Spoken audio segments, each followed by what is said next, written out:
Hey guys, what's up? I'm back with another video. I know it's been some time, but look who's in town. We got a nice 2019/17 Mustang here.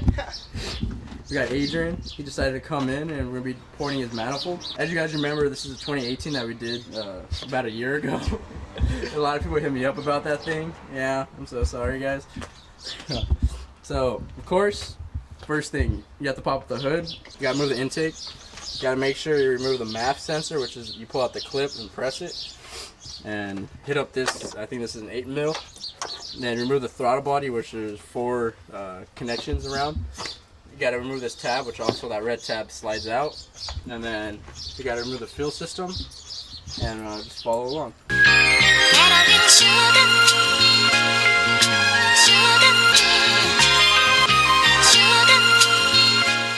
Alright, so as you guys can see, you have the intake off and I have the throttle body off. What you want to do is hit the 4 bolts on the top. You're going to remove the fuel line by pressing this blue button. And you want to put a rag because some excess fuel is going to fall out. You want to just connect all the vacuum hoses. I have everything loosened up. I have all these little covers out of the way. The 4 bolts that are 10mm on each side for the fuel rail are out. Yeah. Now you're going to want to disconnect the injectors, which you got to just pitch this thing and then unplug them. And at that point, the fuel rail will come out. Now that the fuel rail is gone, we got to hit the 4 bolts that are on each side.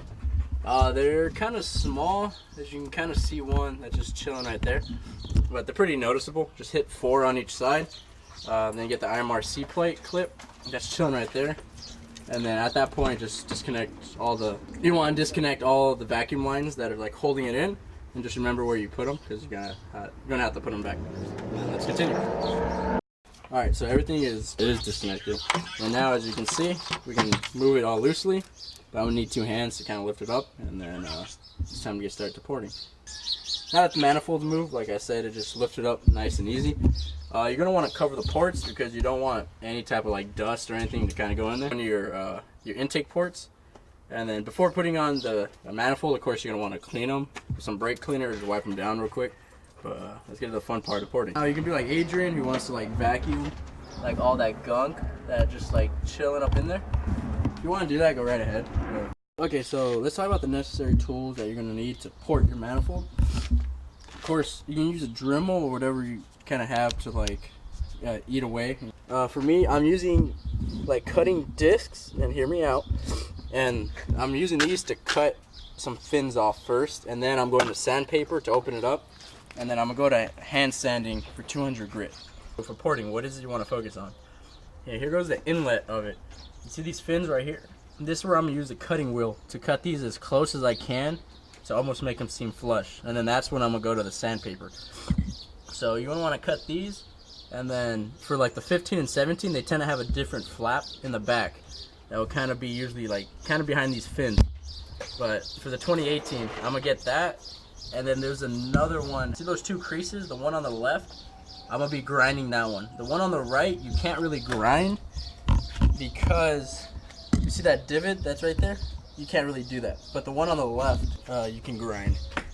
So of course, I'm going to be using the cutting wheel, those little suckers right there, to get these as flush as I possibly can. And then I'm going to go with the sandpaper, still with the Dremel, to eat it up and kind of eat away on the wall between the gasket right there. And then I'm going to hand sand it to get it as smooth as I can. Just going to try your best. But that goes for the first part. Now for your second part, you're going to want to do your runners right here. And here, you see how much meat is kind of right here between this and the gasket? You're going to want to open this up as much as you can. Same as far as you can see in there. You're going to want to eat as much as you can. This, I will not be using the cutting wheel. I'm going to say that out loud. So for every single one, you're going to want to go and just eat away. Mostly, preferably focus on this. You're going to want to open this up as much.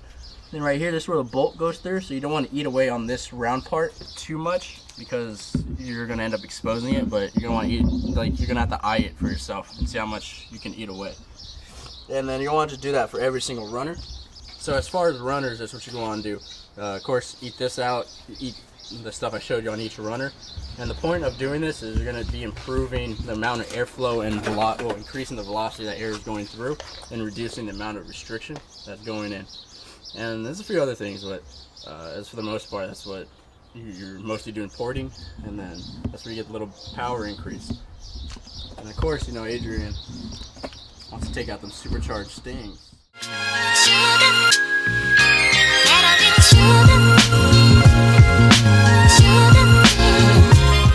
The fins are definitely gone. Now it's time to start sanding away with those like round ones, and then really opening it up. And then with the fin that was over there on the left-handed side, I'm not going to use the cutting disc for that because I don't want to eat too much away. I would instead just be sanding it with like the round thingy. As you guys can see, I've been eating away on it all the way around. And one thing to remember, guys, do not eat too much. You can always eat away, but you can never put back. Unless you want to buy another manifold, just don't eat away too much. Just take your time, slowly eat away. I'm not done. Now it's time to start smoothing out. As you guys can see, I kind of like especially down here, I tried thinning it, act like a little funnel to feed into it, but that's where I'm going. And now it's just time to start smoothing this bad boy out.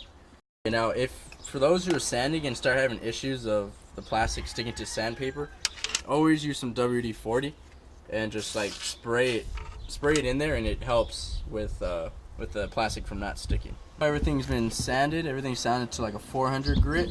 There's some spots that I kind of want to hit. So of course the fins right here. Another thing I focused on is along the sides on both sides where like this crease is. It's kind of uneven. So I went and I smoothed both sides out until they're even. And then I'm just gonna go over it and then just go on to the next stuff. And yeah. Okay, so as you guys can see, I've been just getting away at it. I've been really focusing on these ends because there's a bunch of meat. Then flattening this. See how like close it is? I just really focused on just eating away on the sides and the down part, and then just getting it as close as I can to this gasket, and the same for all 8 of them.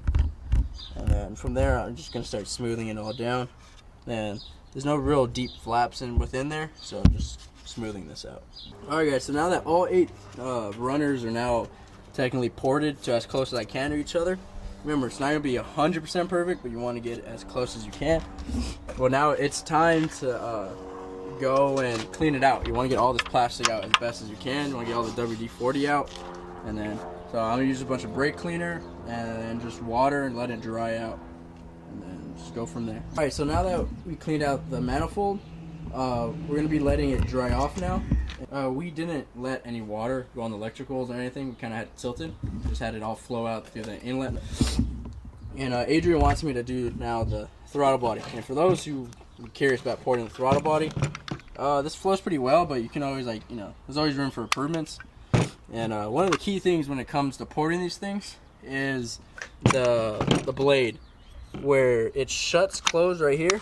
So if you're gonna cut, you just wanna give yourself some room. Like open it shut, you can grab some tape and mark it, or grab a marker and physically mark it when it's fully shut. You never wanna cut it. So where it's shut, you cut up, like forward. And same thing with the back. See where that kind of crease is right there? I don't know if you can kind of see it. There's a difference right there. You don't wanna cut. For those who just kind of wanna port this at home, here's a little tip. I'll just try to open it up, but yeah. Alright, so the throttle body is ported as well. Opened up a little bit. I'll be showing you right now, but I'm letting it dry over there. And this is fully dried. It's time to put on the gaskets again.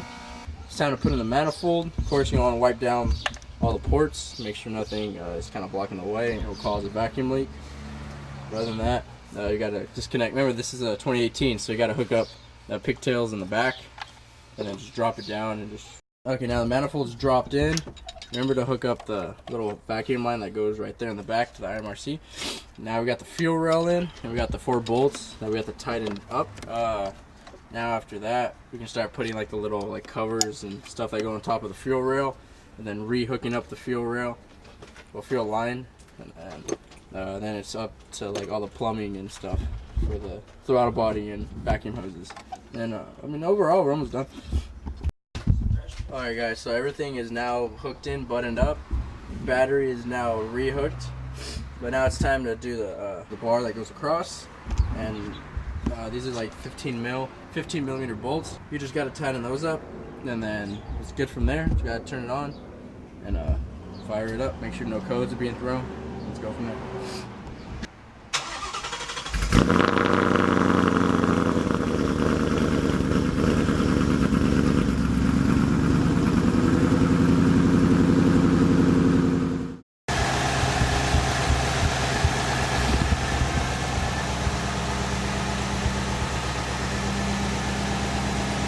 Everything's all buttoned up and looking good. Yeah, I think it's time we're gonna take it out for a test hit.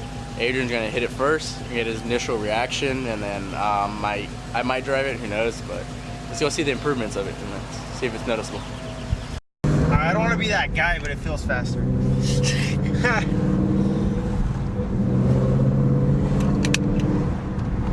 And usually when you port it, you might hear a little whistle, like much louder. Yeah. And that's just because the runners technically are uneven. Yeah. Yeah, I was like, I don't want to be that guy, but it feels faster already.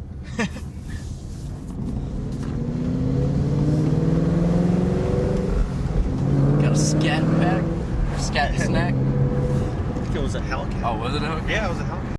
So the shifter shows more of like driver error. Yeah, for sure. Yeah, it's way less forgiving.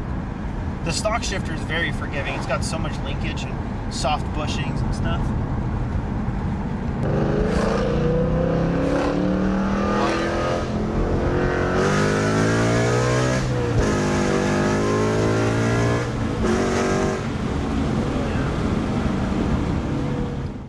Balls, you know. And that, according to VMP, it gave them 10-wheel torque, but only 5-wheel horsepower. So.